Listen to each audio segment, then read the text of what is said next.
Assalamu alaikum wa rahmatullahi wa barakatuh. Welcome, guys. Do you know that Salafis could actually be the Jahmis? I'm not joking. Salafis could actually be the real Jahmis. You see that? There are two ways for them. They are either Jahmis, the ones that they always talk about, Jahmiya. They might actually be the real Jahmis, or they are just Mushabbiha Mujassima, real one, really. Because now I'm hearing something about the fact that Sheikh Ibn Taymiyan, from the scholars that are studying his works, that is actually a nominalist. If he is actually a nominalist, the Salafis are actually, and they are following him, is that they don't know what they are following, or they are actually Jahmis. Because I'll show you why they are Jahmis later. But there's two interpretations. Is either they are Jahmis, or what's it called? Mushabbiha Mujassima, or they just become Asharis. Because see, this nominalism thing, you could call that the Asharis are nominalists too. Okay, you could say that, yeah. So if we are nominalists, we know what it means. We know what it means. But you might not know what you are following. And it's with respect to the attributes. So I'm not making a grandiose claim here. I'm telling you, the Salafis could actually be the real Jahmis, and they are not even Asharis. Okay, when I explain to you what they mean. But actually, we might give them the pass. We might let them join us. But from what I'm hearing, they might actually be Jahmis. I'll explain to you now. So there's this thing about nominalism. Nominalism. Hey, I couldn't believe my ears. Really, I never knew this. Okay, wait. Maybe I've heard it before, but I never thought about it that way. That Salafis are actually Jahmis.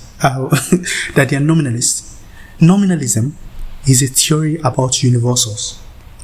And if you watch that debate that Brajek, the Muslim metaphysician, he had with J. Dyer, he gave an example of two white papers. That, do you believe there's whiteness in one paper and the other paper? Do you believe there's some kind of whiteness between them?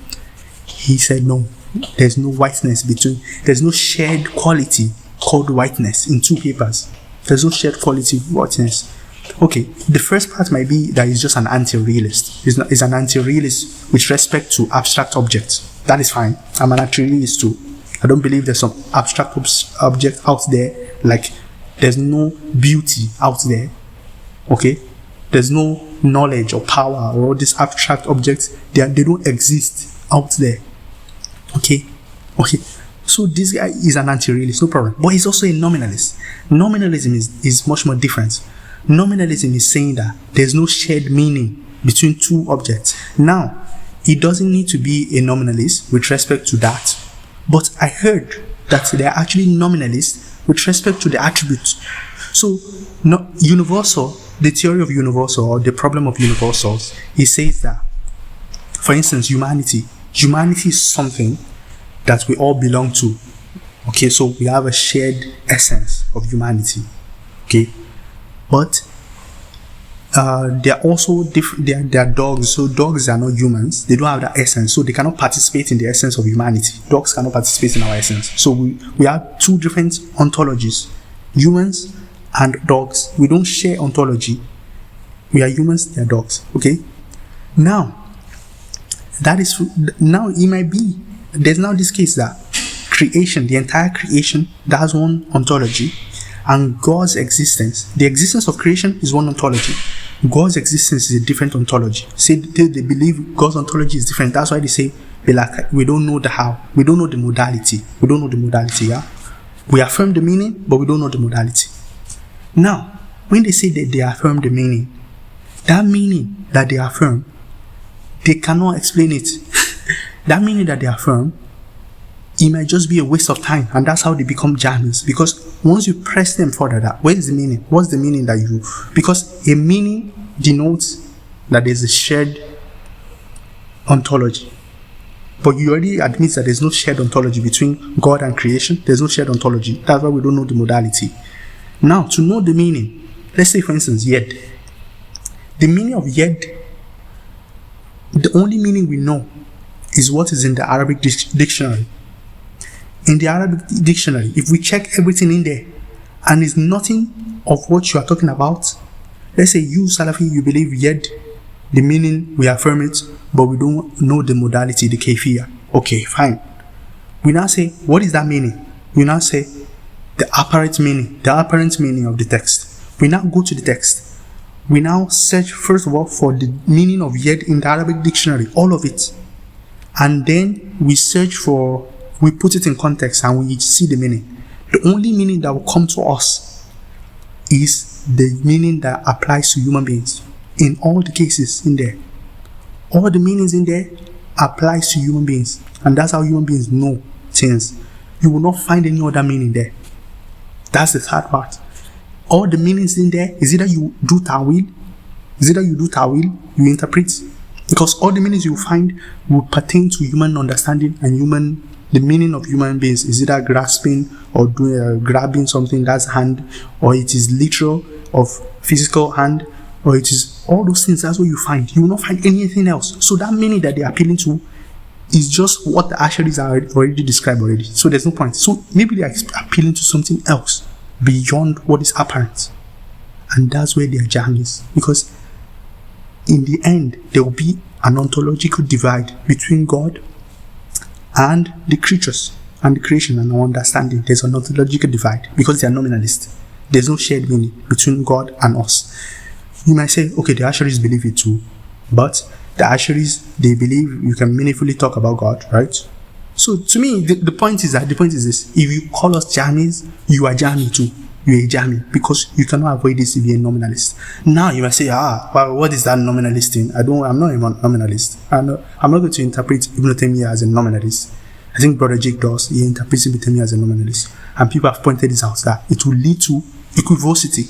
You have two different ontologies. How can you then say you know the meaning of an attribute of God that you are affirming? What you are affirming is just affirming the text. You are affirming the text, which is tafwid. It's simple. Tafwid is to affirm the text, not knowing the meaning. Tafwid al-ma'na. Yeah?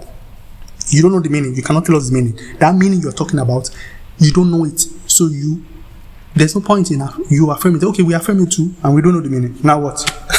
But you claim to know the meaning.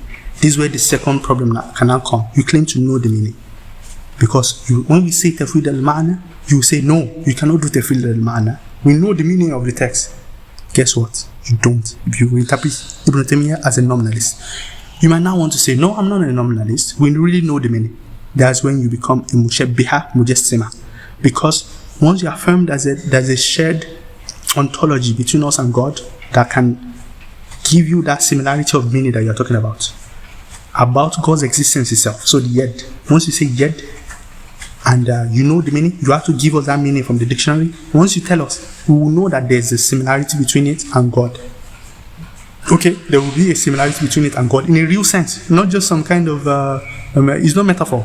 Because once you go to the metaphor level, that's ta'wil. You want to affirm the real meaning of hand and foot and all these things, you will be a mujassima, mushabbiha. Really, there is no doubt about that.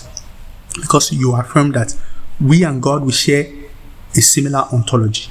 Whereas the Asharis say we don't share ontology with God. The Jahmis too say we don't share ontology with God.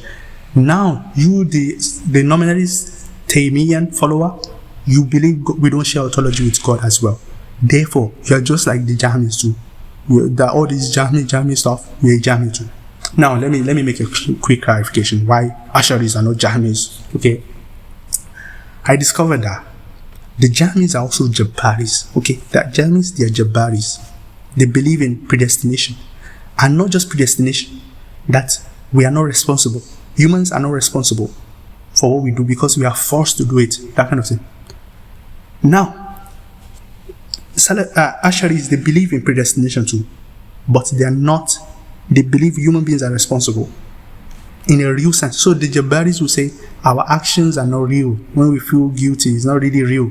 The Asharis will say it's really real.